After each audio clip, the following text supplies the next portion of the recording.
Кешкі тамаққа көрінісі тәбетті ашатын дәмі ерекше дәмді тамақ жасағыңыз келсе, онда бұл рецепт сіз үшін. Бүгін сіздермен дәмі ерекше долма жасаймыз. Рецепт ұнаса каналыма жазылып, лайк басуды ұмытпаңыздар. Ең алдымен жүзім жапырақтарын жуып алып, үстінен қайнап тұрған суды құйып, жұмсатып аламыз. Суды жұмсағанша қалдырып, ішіне салатын салмасын дайындаймыз. Бізге керегі күріш, жуа, ет, балғын көкөністер, тұз және қалауларыңызға көре дәмдеуіштерді қосып араластырамыз. Дайын болған жапырақтарды бір-біреуден алып, ішіне салмасын салып, осылай түйіп аламыз.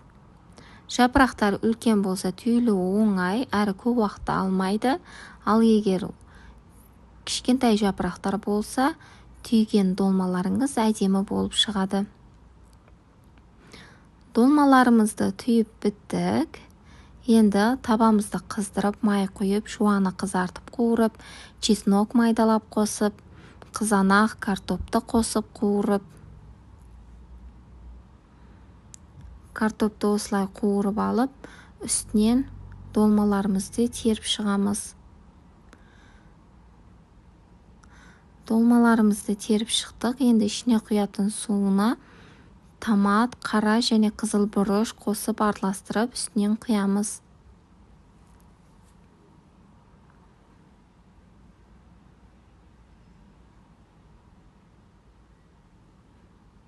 Суы қайнап шыққанша астын жоғары отта, ал қайнап шыққасын баяу отта 40-50 минут қалдырамыз. Осылай 40-50 минут тұрғасын тамағымыз дайын болады. Сосын дастарханаға ұсына берсеңіздер болады. Тамағымыз дайын болды.